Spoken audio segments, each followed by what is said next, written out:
But one of the hardest things of your life is to parent for your child and to figure out what's the best way to do it, how am I going to do it, and we'll go from there. But very exciting. I'm excited for all of you. As I said, most rewarding. Some things to get ready for while you're pregnant, trying to get ready for what you need to do. Some of the things are, we highly recommend taking some classes, parenting classes, childbirth classes, breastfeeding classes. One of the big things I really stress as a pediatrician is to take CPR, infant and child. I hope to God you guys will never need it, but I'm a firm believer in being prepared. So if you're prepared, you'll never need it. So just something to really take interest in.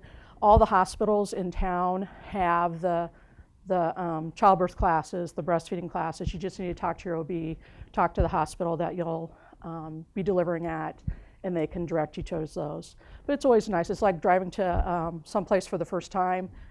It always takes forever, but once you've been there, it's a lot easier. So it just helps you prepare for when you go into labor and get into the hospital. Otherwise, they also do hospital tours, and that's something to think about. The last one is trying to pick a physician for your baby. I think you all are in the mode of your OB and who did I go to and all that. But don't forget you need to pick someone for your child, and I think that's just as important.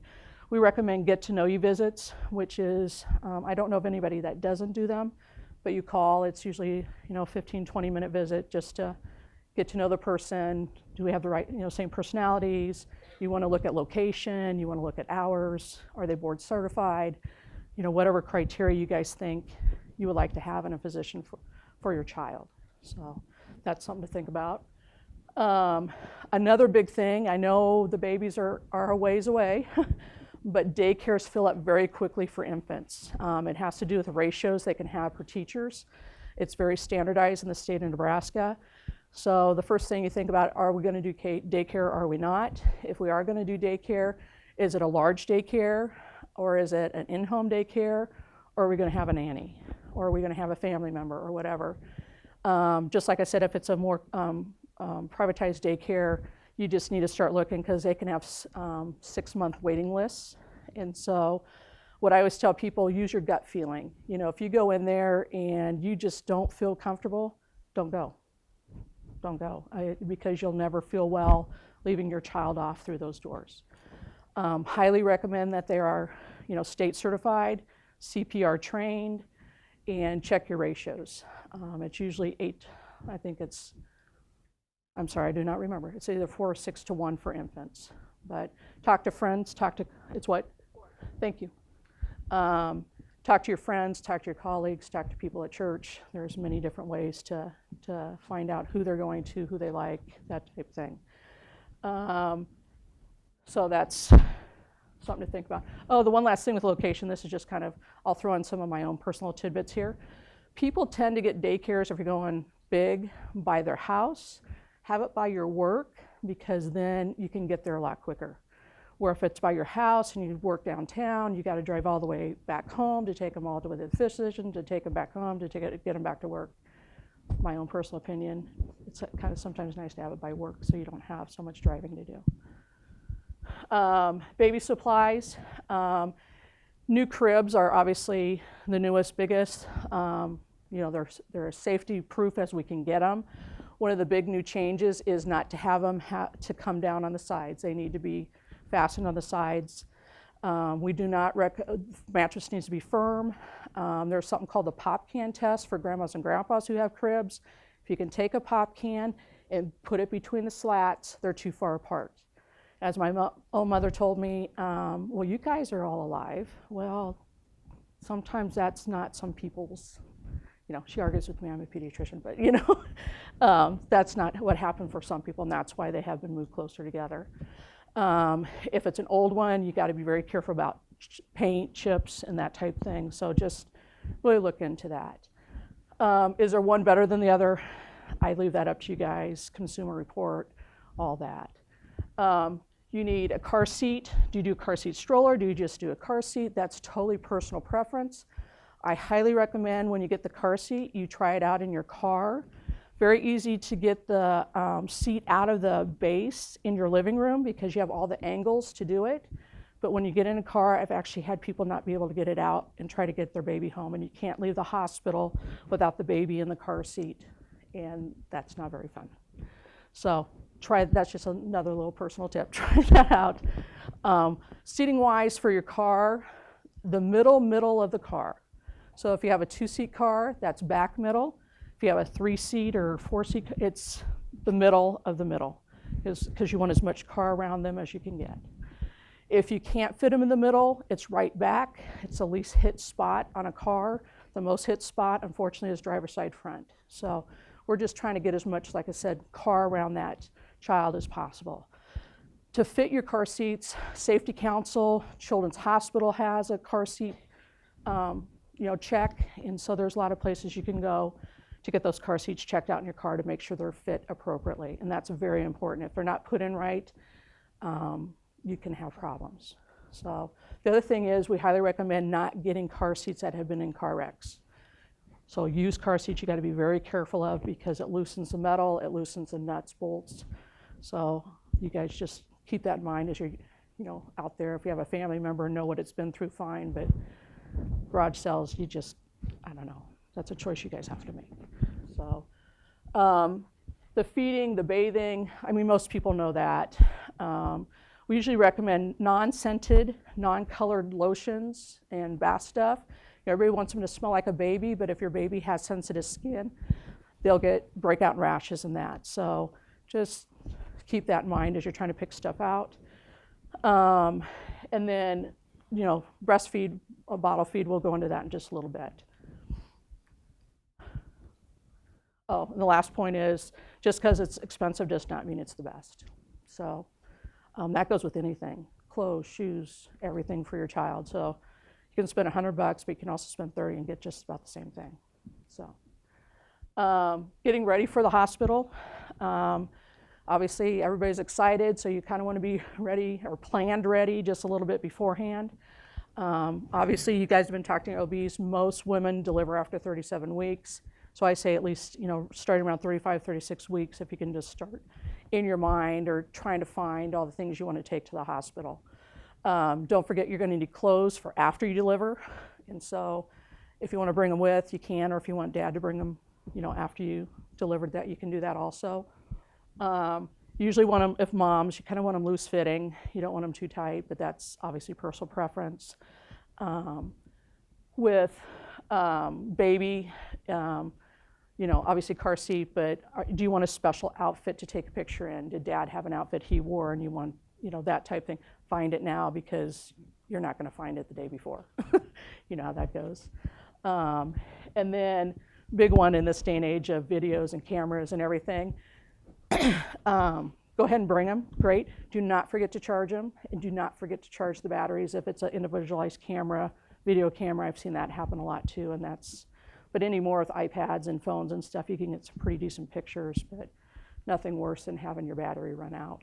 So just keep that in mind. And we talked about the car seat. So it's time, mom's calling dad, I'm in labor. Your main thing is not to call us as your child's physician. It is to call your OB or your family practice or your nurse midwife or whoever's going to deliver the baby for you. They will take care of getting you admitted to the hospital. The hospital is in charge of getting hold of your baby's doctor to see them afterwards. And so you don't need to contact us, you just need to contact who's delivering your baby. So just keeping that in mind. Another personal just FYI, try to get yourself pre-registered at the hospital you're going to register at. They have all the forms, everything. It just saves a ton of time when you're going in and the mom's in labor. It just helps you get things rolling a little bit faster. So the pediatrician we're required to see the baby within 24 hours. Usually it's within 12 to 24. One thing as a pediatrician we recommend, and this is obviously our own personal bias, is trying to deliver at a hospital that has a NICU in it. So I remind people the reason we deliver in hospitals is, one, to make sure the mom is okay, but two, to make sure the baby's okay. And yes, 98% of babies will be fine, but what if you're in the 2%? Do you want that baby to have to travel, 30, 45 minutes, you be in one hospital, they're in another hospital?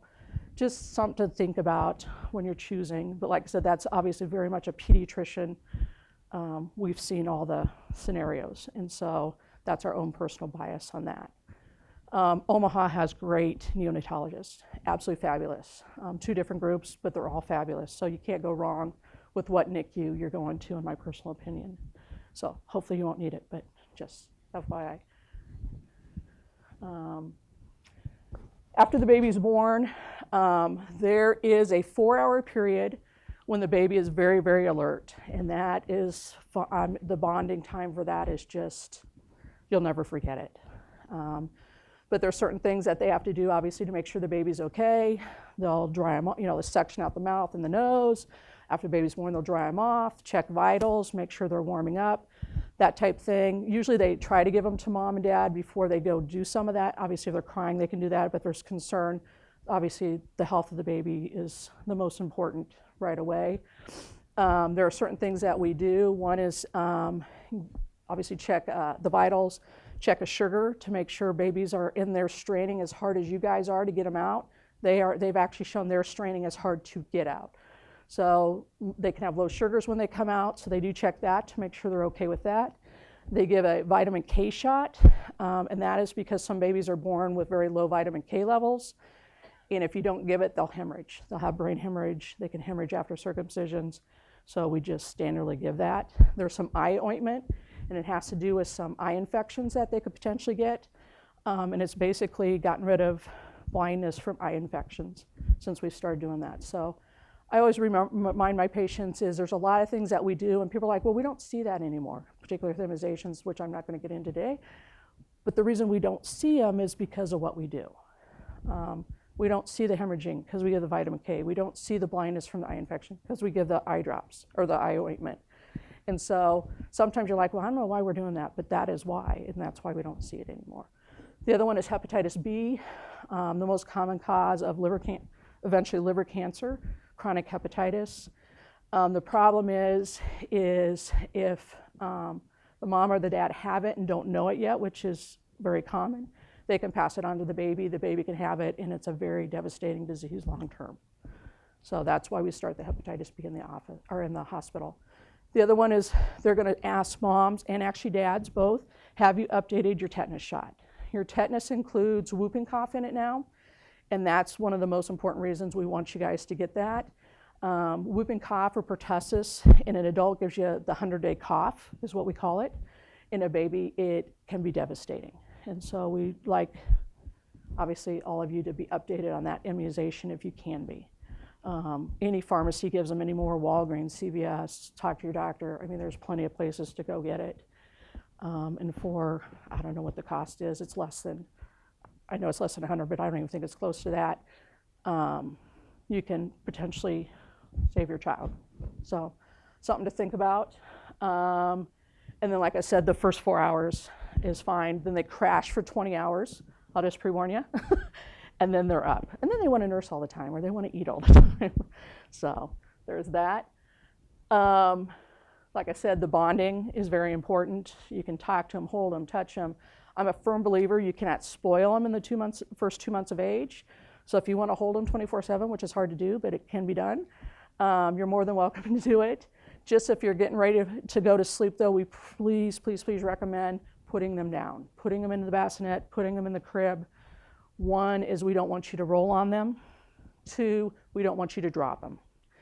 And you always think, oh, I'll hold them. But if you're really, really tired, you physically cannot do it because your natural position is to drop your arm.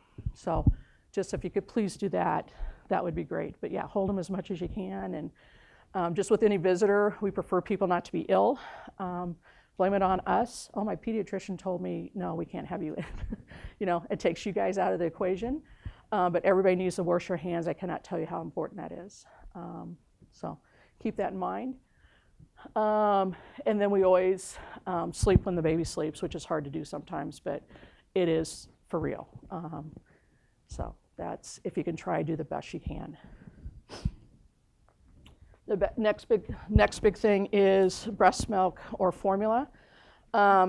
If you think about it, breastfeeding is what we're made for as women. It's the most natural. It's specifically made for humans. It's cheap. It's free. But we also realize there are times that it just does not work. I have 3 children. I was in residency with my first one. Did not work to breastfeed. Went totally bottle. My second one, I started breastfeeding, got ill, could not finish, so they did half and half. And my third one, I breastfed. It was the right thing for the right child at the right time. Looking at them all now, they're all the same, do very well in school. They all are who they are. I obviously prefer the breast milk because of the antibodies and stuff as a pediatrician, but just realize it's more important to love them and hold them and talk to them than it is, did they get breast milk or did they get formula? Obviously, 100% prefer breast milk, but just keep that in mind as things go, once the baby's born and stuff. Which formula to use, I usually leave that up to your child's doctor. You can talk to them about that. There's many different kinds. And to get into that right now is just ask your child's doctor. And that just goes back to that. The one thing, another personal little insight, so movies make it look very easy to breastfeed. It is not. It is a learning process for both mom and the baby. That's why we recommend breastfeeding classes. The hospitals, to my knowledge, all have lactation consultants. Very important to get them in to help with the holding and latching, that type thing when you're in there, and they're very supportive afterwards. When you go home, there's someone you can call and do that. In our office, we actually have a lactation consultant nurse. She's been in practice for about 30 years. So it's just a nice little added thing. But if you are going to breastfeed, that's definitely something to think about. And we talked about that. Oh, a couple things. With breastfeeding, the baby usually feeds every 2 to 3 hours, but that's from beginning of a feeding to beginning of a feeding. So if they ate at noon, means they're usually ready to eat by 2. Bottle-fed babies, 3 to 4 hours. So if they eat at noon, they're usually ready to eat at 3 to 4. And so just a little difference. Also sleeping at night, the breast milk, those babies can sleep about 4, maybe 5 hours at a stretch at night, we hope. Where bottle-fed babies can go closer to 6 hours initially. But then obviously they all go to overnight with time. So other things that we do at the hospital that are required by law, we don't have a choice, but I'm glad we don't have a choice because I think they're very important. One is a hearing test. I will just tell you, if your baby does not, they call it referred. If your baby refers their hearing test, which means we can't tell if they're hearing or not, they will repeat it at 2 weeks. That's the time to get concerned with it. At infant, if they pass it, they pass it, but if they don't, they can have all that white stuff and fluid and in their ears, and it just may mean we need to give time for that stuff to get out so the hearing test can be more accurate. But that is done. They also do what's called metabolic screening, which incorporates some genetic things that are very common. And that will be done at least after 24 hours of age. And once again, required by law to do that. Just because there are certain things we can start doing immediately to help that child. And if we don't, some of them have very bad consequences. So those results usually, if they're bad, they come back within about 48, 72 hours. If they're normal, you will not hear anything till 2 weeks of age. So it's the infamous, no news is good news.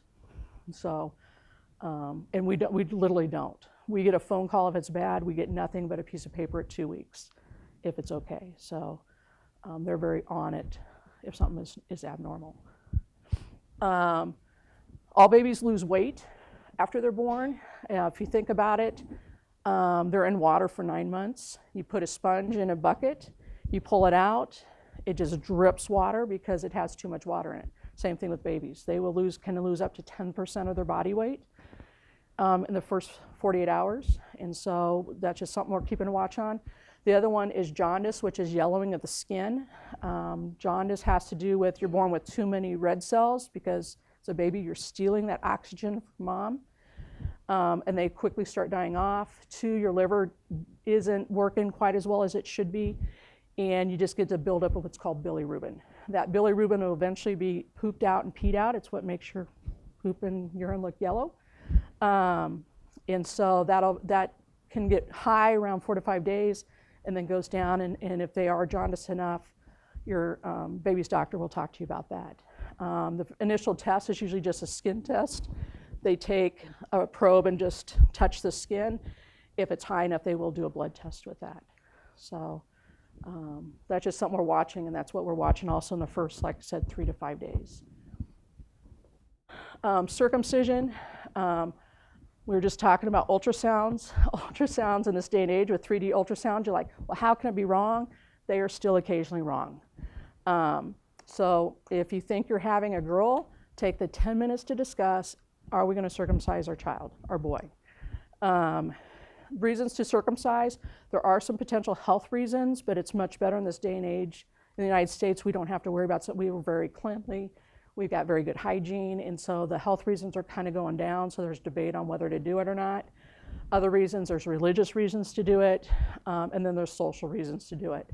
Being like dad, being like the other kids, that type thing, but that's a personal preference for everybody. So it is something, like I said, take that 10 minutes. It's too huge of a decision to snap decision, are we going to circumcise in the hospital? So I just highly recommend that. And then just for statistics, in Nebraska, probably 85 to 90% of boys are circumcised. If you're from the coast, it's about 50-50. And those are change obviously over time, but just to give you an idea. Healing wise, we always put Vaseline on it so it doesn't stick to the diaper. It will get a yellow scab material on it, and that's basically a non-bloodied scab. So it looks yellow, it is not pus.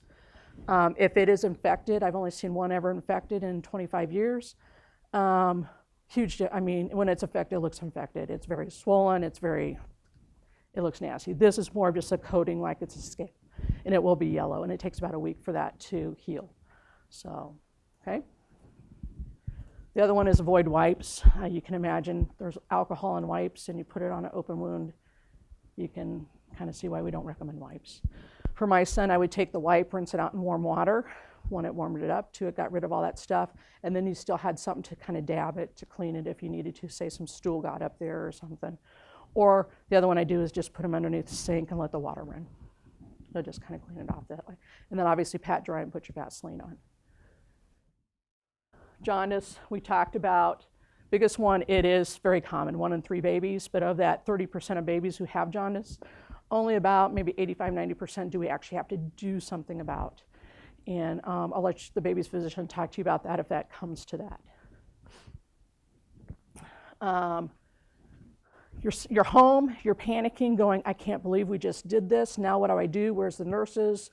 Where's the lactation consultant? Where, panic sets in. It will be fine.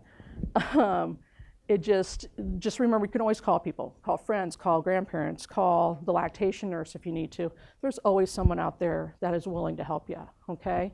As we talked before, trying to sleep when the baby sleeps, ignore the dirty dishes, ignore the laundry. Guess what? It's still gonna be there tomorrow. It's a process. It's a big process. You've had this thing growing in you for 9 months, and you are gonna be tired, and if you're feeding every 2 hours, you need to help take care of yourself. Part of that is making sure you're drinking lots of fluids, making sure you're eating. Unfortunately, moms tend to start pushing things aside for us. Don't forget, you still need to take care of you because you got to take care of your child. Dads, you are great helps. You just, honey, can I do something for you? That's all it takes sometimes.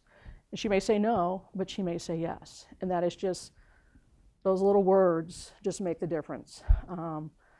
And you just don't know. So just if you can say, is there anything I can do? It's amazing. And then the other one, this is personal too, is family and friends. If they offer to help, helping is not them holding the baby and having you do the dishes and you do the laundry. Helping is you're holding the baby, they're doing the dishes, they're doing the laundry, etc. Okay? Personal opinion. When, as a pediatrician, do we see the child? Obviously, we see him in the hospital. After discharge, we usually see him within 1 to 2 days because we're looking for the jaundice, we're looking for the weight loss. There are some heart-lung changes that we want to make sure are going okay. And so usually within the first week, you will see the pediatrician or your baby's doctor at some point in time.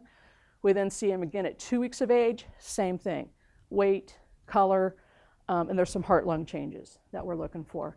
Everything fine. The next time you'll see us is at 2 months of age, and that is when we start giving immunizations at that time and, you know, that type thing. When we see you, we very much try to, obviously, like I said, with 20 years experience, we get pretty, you know, familiar with what questions everybody has.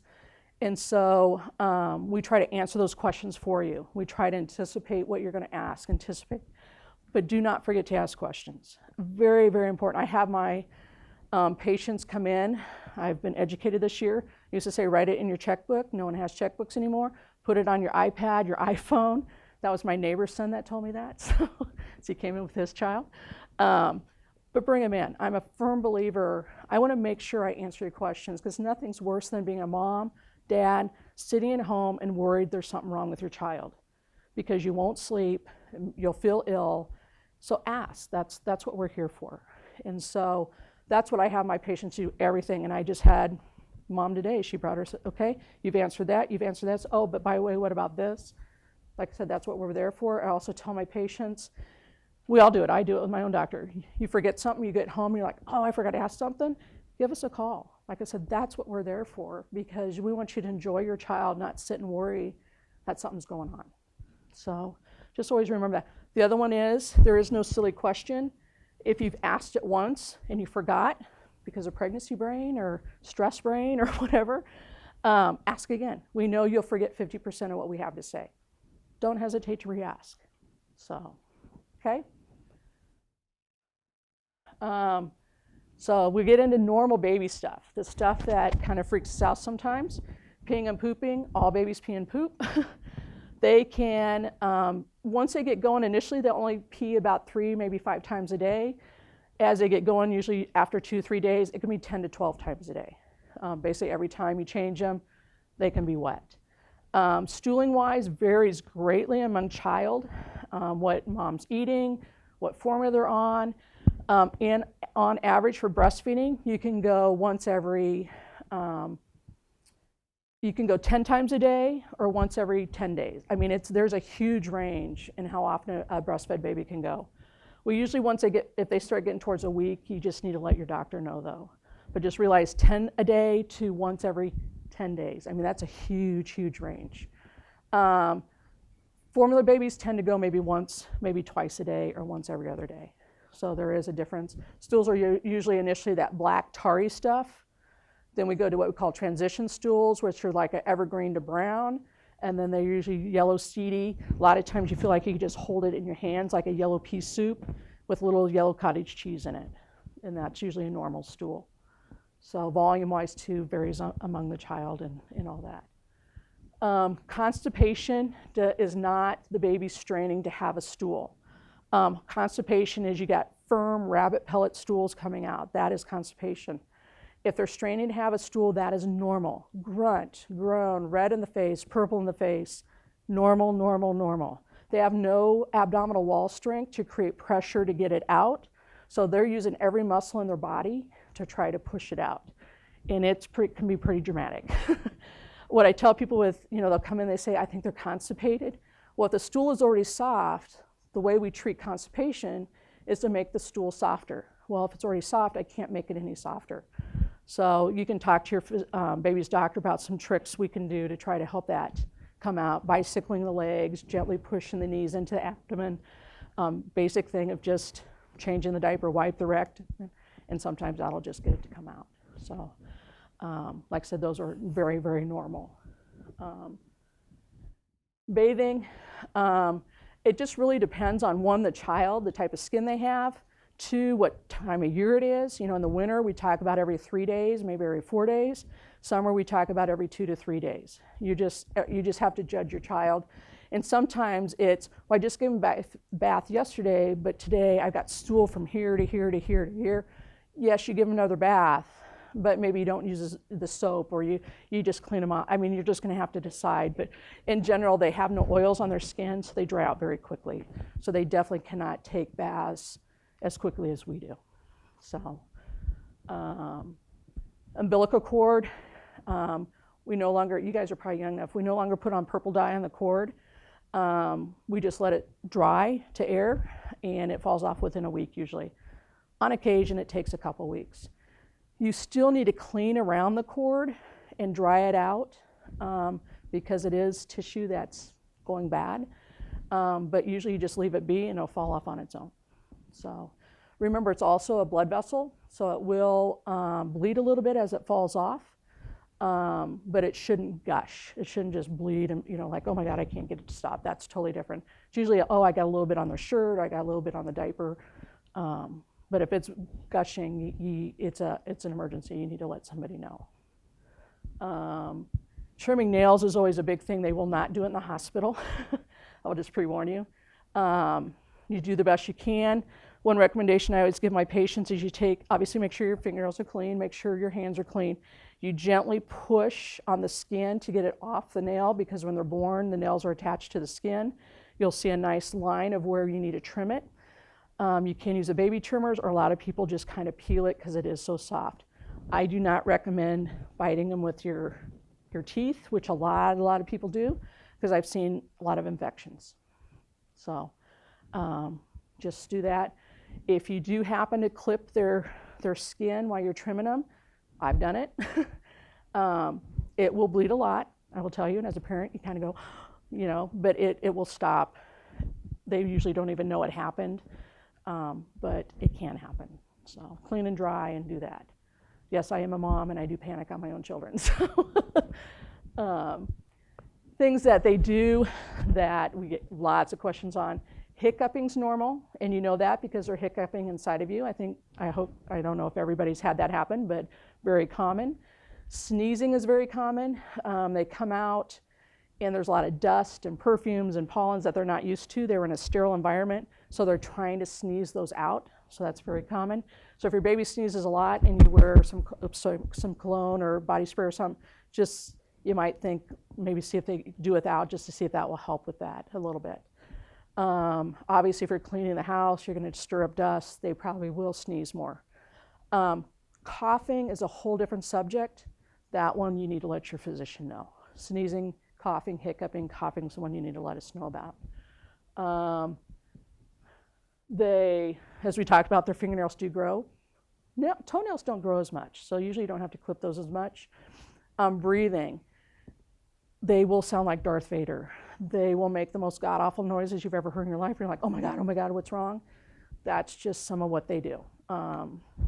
What I remind people, or my patients, those noises are the best things you can ever hear, because the one noise you never want to hear is no noise, if you think about it. So, oh yeah, we would call it singing. We put a positive thing. Oh, they're singing. Yeah, it was annoying, but they're singing, you know? So just realize those noises are good. And then babies, the only way they know how to communicate is to cry. So they're not trying to upset you. They're not trying to antagonize you. That's the only way they know to do that. So just some common newborn rashes. I'm sorry, I forgot the slides with the things, with the pictures. Milia is one of the most common, little white dots, and they're basically plugged pores. So they have a little of the sebaceous material in them. They will eventually go away. Erythema toxicum, they used to think was really bad. When they found out it's not, they look like little pimples. They will just go away. Please do not pick them. Please do not try to pop them. They will just go away if you leave them. They'll go away within 2 to 3 weeks. They usually break out in what we call crops. So you may get a little patch here. That'll eventually go away, but you get another patch the next day over here, and that is a common rash. Baby acne has to do with mom's hormones, and that is true acne. Just, once again, do not pick it. Do not try to squeeze it. It will go away when mom's hormones decrease in the baby enough, okay? Cradle cap and diaper rashes are also very common. Cradle cap is oils of the scalp with dead skin. We most commonly see it where they have hair, because you use the brush or the comb to try to get it off. It does not work well, because all you're doing is brushing and combing the hair. You actually have to get down to the scalp to get that off. So just, if you have questions, once again, ask your baby's doctor. Diaper rash is also very common. You put your skin in a wet, moist, dark area for an extended period of time, it's going to get red and irritated. If it doesn't go away with a barrier cream like Destin, A&D, Balmex, whatever you would like to use, you need to contact your baby's doctor. So, movements, herky-jerky all over the place. Their muscles, their nervous system are as immature as they are, so the brain doesn't quite connect everything together. Just realize that is normal. Cross-eyed is a common one. They can be cross-eyed up until 4 months of age, and that can be normal. Once again, your eyes are controlled by muscles that are not mature. So if they cross, usually you just draw your hand over the eyes. They'll close their eyes. When they open, the eyes will be uncrossed. Unusual movements that we kind of say, if it's a rhythmic movement that you cannot stop, we worry about seizures. If it's your baby is just, even babies are floppy to begin with, but it's more than that. They never try to, stiffen. They never try to arch. They just they truly are a rag doll over your hand. You need to let your doctors know that. Or they're just as stiff as a board 24/7. That's also not normal. Most parents that I know, and I'm sure you guys are going to know, I always tell my parents, you guys know when something has changed. You know when something's wrong. You may not be able to say what it is, but you can come in and tell me there's something wrong. That's when you need to have them seen. So I hope that never happens, but those are just some general things. Very, very important, back to sleep, and the next slide will be SIDS, which is sudden infant death syndrome. Occurs in less than usually 1 year of age. We know that we have decreased SIDS since I've started practicing by 40 to 45% at least by having the baby sleep on their back. That is huge. That's 4 to 5 babies out of 10 that are no longer dying. That is huge. So back sleeping is very, very important. And so I cannot stress that enough. What I sometimes tell my parents is, there's some kids that get up a lot or a little bit more fussy. They will outgrow that, but they cannot outgrow SIDS. So just something to keep in mind. That's where we recommend the firm mattress. Do not recommend bumper pads because they can get their face up against it. That's what the back sleeping did, was get their face out of the mattress, get it out of the blankets. No blankets, just as clear as you can get it, because we don't want them to be able to do that. Also, though, it means we don't know 100% why some babies have SIDS. And so, but we're working on it. We're trying. But that was a huge one. Like I said, that's just huge. And so just the only other, with back sleeping, night-day confusion, people you'll hear commonly, let them set a schedule. My philosophy is, yeah, they can set their schedule, but you can sure help them set a schedule. So if it's during the day and they're being bottle fed, if it's getting on 3.5 hours, remember I said they can feed every 3 to 4 hours, my babies were stripped down, cold as they can get, so they woke up by 4 hours because there's one time a day they'll sleep 5 to 6 hours or 4 to 6 hours. I want that between midnight and 4, not between noon and 4, which means I'm then up every 2 to 3 hours at night. So you can help them set a schedule. They will, yes, set their own schedule, but you can help them do that. So something to think about. Colic is a tough one. We're not 100% sure what that's about. We think it has to do with overstimulation, such as I think we've all seen nieces and nephews or neighbors' kids. They are so tired, they don't know what to do with themselves. We believe that's what colic is like, but that's just, bottom line, we don't know. Usually goes away around 3 months of age. You do the best you can. Talk to your baby's doctor about different hints and suggestions on to help with that. I'm going to just predict none of you are going to have that, so that would be a good thing. And only time will fix it. We talked about SIDS. 2 things. They have done some studies that have shown pacifiers will prevent SIDS, but that's basically, if you're continuing to put it back in, you're basically waking your baby every time. That one, I think we need some more time to see what that study, but there is a study that shows that you do not want the house overheated. You want it 68 to 72 degrees. If they get really, really warm, just like us, if I had this room at 80 degrees, half of you'd be asleep by now, because that's what we do. And that's what we don't want to have happen with the babies, have them get so asleep that they don't know to wake themselves back up. So 68, 72 degrees is usually where I recommend to keep that. And then just if you have to have a fan in the room because of where you live or the sun or whatever, you can have it in the room, just don't have it blowing on the baby. You just have it in the room to try to circulate the air a little bit better. So the other one is all babies spit. 100% of babies spit. I promise you. If anybody doesn't, let me know. Some spit more than others. Some spit maybe once every couple, 3-4 days. Some spit 4 or 5 times a day. If it seems excessive, if they're inconsolable crying with it, if they will not eat very well with it, that's something to let the doctor know. But they will spit up. Always gets worse around 4 months. Gets better around 9 months. And that just has to do with some development that takes place. At 4 months, they start moving. Before 4 months, you could lay them there. They could be settled. 4 months are like on a roller coaster ride, and they start moving and going, and guess what? Things come up sometimes. So just keep that in mind. Just some things to really watch. Like I said, the breathing problems, not eating, inconsolable. One thing your doctors will ask if you call in and say they're spitting a lot or vomiting, there's something called projectile vomiting. Forceful vomiting is they will throw up and it'll go about 3 feet away. Projectile vomiting, and I've seen it, they will vomit from here and hit that post back there. That is projectile vomiting, and that's something that's a medical emergency that they need to be seen for. So just kind of describe that to them if you can. Also, if there's any yellow, green, or blood in it. Those are things that say you need to have them seen today. So, as we talked about, crying is how they communicate. Am I wet? Am I hungry? Am I just lonely? I don't feel, it can mean anything. You'll eventually figure out their cries because they are a little bit different. Am I wet? Do I need to be changed?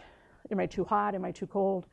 But that's only, like I said, that's the only way they can communicate. So the infamous one is if you checked all those things and they're still crying a little bit, they may just need to be held, or you can put them in the bassinet or the crib, give yourself a little bit of break, and go from there. My mom gave me the best piece of advice. There's going to come a time when they're crying for 3-4 hours. You've had it to hear, they've had it to hear. You go out, I won't tell you what she told me to drink, come back in, they're still crying, but you feel a lot better, And so just realize, and I have done it. I have put my babies in a crib, gone out to the porch, just watch the sunset, come back in, and you know what, they're still crying, but I can now deal with it. Because we never, never, never, never want to shake your baby. And you'll think, oh, I won't do that. But you'll get, when you're lack of sleep, stressed, dad's on, a trip, or he's working late or something, it's an instinct. You want to say, stop. Don't do it. Their brains bounce in that skull, and that's it. So just, like I said, take that break. Take the break and never, never shake a baby. So these are just some suggestions on what you can do. They like to be swaddled. They were in a very tight space. Most kids like tight spaces. You can sing to them, a swing. There's swings that go both ways. A lot of kids like the side-to-side one a little bit better, but just depends on what you have. And there's just some more. They like to suck. You can put them on their side, but do not leave them on their side. So that's something too, that if you're just sitting there and talking to them, you can just lay them on their side and see that, pat their back, pat their bottom, and see if that'll help a little bit. These are a lot of things we've already talked about, things that we worry. So you can, if you're worried about them, you just need to see. The big one is fevers over 100.5 rectally. It's not a good sign. So you just need to let your doctor know. Just some final thoughts. These are my own personal little philosophies. Is if there is one way to raise your child, there'd be one book. All you have to do is go to Barnes & Nobles or Amazon.com. There's thousands of them. So what you have to do, you're a couple first. This is your family. You guys have to to sift through all that advice from family and friends and everyone and what works best for our child. My next one is you go from one right way to the next right way to the next right way. If it didn't work the first time, that didn't mean it was wrong. It just meant it didn't work for this child. And if you have multiple children, you will figure that out. Your children are totally different, and they respond to totally different things. So don't think of it as, oh, I did that wrong. No, you didn't do it wrong. You did it right. It just didn't work that time. So that goes through that. And we talked about not forgetting to ask questions. And then just, you know, getting ready for the baby at home. You guys are first-time parents, so you don't have siblings, but you do have four-legged pets. Cats, dogs. Recommend with dogs is you bring a blanket from home, wrap the baby in it for the day, take it back home, let the dog sniff it, and start marking the baby's territory, the crib, the car seat, whatever, where the baby's gonna go, and the dogs, that's how they know whose territory is what. With cats, a little bit harder.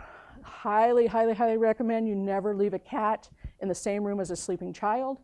They love warmth. Where's the warmest part of a child? It's the head and face. And so you don't want them, obviously, laying on their face. With cribs, we talk about taking like masking tape and the sticky side out, and you just put a ton of it in the crib. So if they jump in there, they don't like it. They'll sit and do this. Or if they get in the crib, you spritz them with some water, whatever techniques you can train your cats. If you have other animals, you'll have to figure those out. And then this is so important. Probably one of the most important, I think, things that we don't remember as we're getting ready for the baby because it's so exciting. You are a couple first, you're a family second. If you do not take time for yourselves, it will eventually catch up with you. So take time for yourselves, make that time. Even if it's 30 minutes once a week, something, but don't forget to take time for yourselves. And then they'll be going to kindergarten soon enough. So enjoy every moment. Also, can you never take enough pictures? I always thought I took a ton of pictures. Never took enough. Never took enough video. So just keep that in mind. And then that's the end of my discussion. I know it's 10 till 7. I'm sorry I went long, but I am willing to stay as long as you guys would like to answer questions. All my children are driving, so I don't have to get anywhere, unfortunately. Makes me a little nervous. My son just started driving last week. They call him Andretti, that's what they call him. Yeah. So, okay? Any questions at all? Yes, sir. I heard you say that you suggest not putting bumpers in the cribs. Uh-huh. We have seen mesh bumpers and things, or do you suggest no kind of bumper at all? I personally don't like bumpers. That one, I've seen some people talk about that. What I tell my patients is bumps and bruises, because they say, oh, what if they hit it? They're going to get a bruise, or what if they get their leg caught? That will heal. I cannot heal SIDS. And so they have to come out at 4 months of age anyway, because they start using them as, you think it's weird, but some kids can start pulling up around 6 months of age. So I always do things a couple months early. They can start climbing on them. And so they got to come out anyway. So obviously personal preference, I just don't like them. But that, once again, welcome to parenthood. Here's a decision you have to decide, what is the best thing for my child? And this is advice, this isn't a given. You guys talk it over and decide what's best for your child. As I tell my patients also, I should have a reason why I give advice, and there's an example of how I do it. You know, I have a reason why, and so your doctor should also have a reason why they recommend something. Sometimes it's truly, I don't know. So, and they should be able to say that. So, the other one is mobiles. Mobiles starting around 4 to 6 months need to come down, because you do not want them to get them wrapped around their neck. Because kids only see black, or babies only see black and white until 6 months of age. We recommend the mobiles be black and white, but then they need to come down as soon as you have any inkling they're going to start getting up, because we just don't want them to grab them and pull them down. And then the other thing is, if a mobile looks great for you this way, no good. You want them tipped so the baby can see it. So That's another little helpful hint for you. Okay? Go ahead. Will all food listed as BPAs, like canned food? Say that one more time. Will all food products list at The BPA. Bottles anymore, I don't think you can get bottles anymore with BPA. Food-wise, I cannot tell. I do not know. Most of them do not. Yeah, that's what I'm saying. I don't think they say. So that's obviously, once again, something you have to decide as a parent. Are we going to make our own food? Are we going to do bought food? Are we going to do organic? Aren't we going to do organic? That one is to talk to your doctor about, and then you guys will just have to make that decision. But I have parents do everything. I have parents make their own. I have parents that only do organic. I have parents that just do baby foods. And so that's something you just have to decide for yourselves. Yes, ma'am. It's Nebraska Department of Health and Human Services. And then if you go on their website, they'll tell you thank you for the 4 per caregiver at infants, and then it can go up to 10 to 12 as they get older, but it's a very set criteria. So if you're doing an in-home daycare and there's one lady and there's 8 kids and 6 of them are infants, and she say, oh, the older ones will help, I don't know. You make your decision. If she's licensed up to 8, she can only have 2 infants. Yeah. So, but some of them don't. Oh, no, that's okay. But some of them don't. So once again, do you feel comfortable leaving your child there? And if you don't know why, you just can't do it, you can't drop them off at the door, that's telling you, that's a red flag. That's telling you something. And I've been to some of those daycares and I couldn't do it. Way back there. You mentioned trying to get fragrance-free stuff. Are there any other chemicals or ingredients to look out for in creams, wipes, etc., that are dangerous or potentially harmful? Not to my knowledge. As we all know, as we go through life, next week somebody's going to come out with a claim that something else causes a problem. I can't, we can only tell you what we know, but for babies, they know parents are very, very educated, like you guys. You're very educated. You know what you want, what you don't want. And so they make a very big, they really try to keep those things out, and they usually do. So you just look at the ingredients, and I can't get into specifics because there's so many things out there. But yeah, you're looking for heavy metals, arsenic, lead, titanium, not titanium, I can't think of the one I'm thinking of. But you just look for things, and all you gotta do is go on the internet anymore. Oh, which brings me up to the internet. They only report the worst case scenarios on the internet. So if your baby's coughing and you look up the internet, you're gonna see all these oh my God stories. That's all people report. People don't report positive things. Oh, my baby had a cough and 2 days later was fine. No one puts that on the internet. No, they put on my baby's cough and this happened and this happened. So just be very careful when you look up on the internet. If you go to medical sites, once again, the same thing. As doctors, we know what the common stuff is. We want to know what the uncommon stuff is. So it's always the worst case scenario.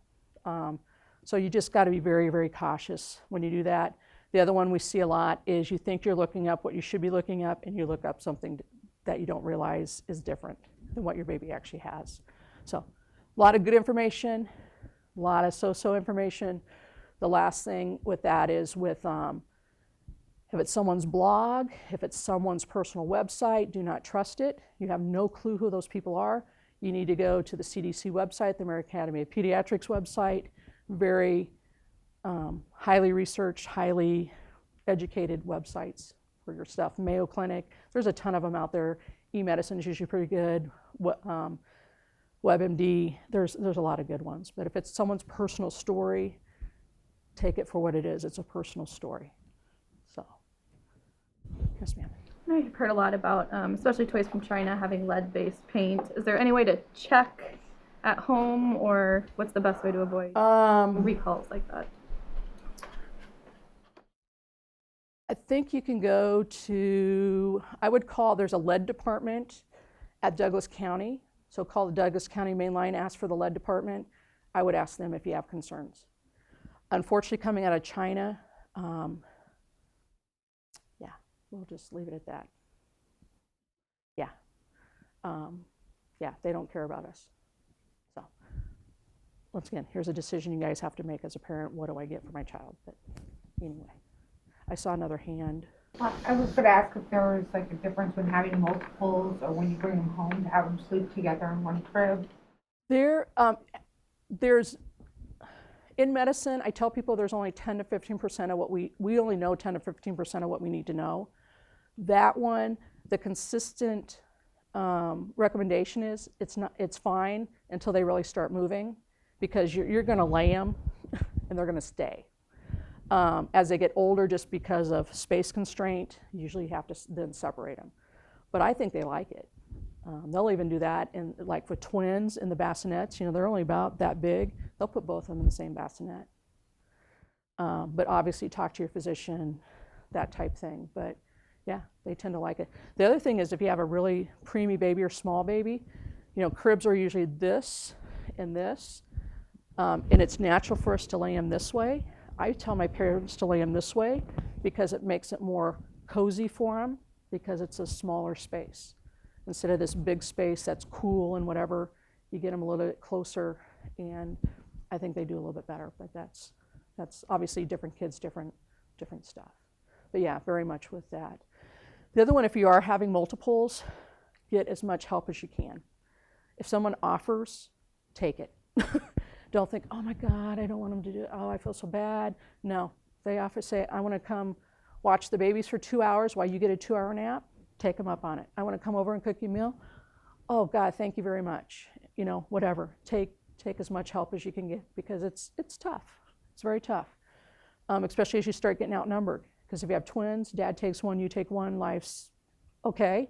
You have triplets or more, you're outnumbered. So just remember that when you're having 3 kids too, because I have 3. You get outnumbered at some point in time. So, okay? Yes, sir. Were there any of the rashes? Were there any that we needed to be concerned about other than the diaper rash? Yeah, with rashes, there's the common ones. My general direction to you is if you're concerned about a rash, you have it seen. We call it phone call medicine. Is very, very tough. Rashes are even tougher because until you see it, sometimes some of them sound so much the same that I'll just tell my patients sometimes, no, you got to bring them in because I don't know. And it may be, oh yeah, that's just what it is, no big deal. But I don't want to miss something bad. Associated fever with a rash, when they're babies, we're only talking babies right now, you need to let your doctor know. That's not a good thing.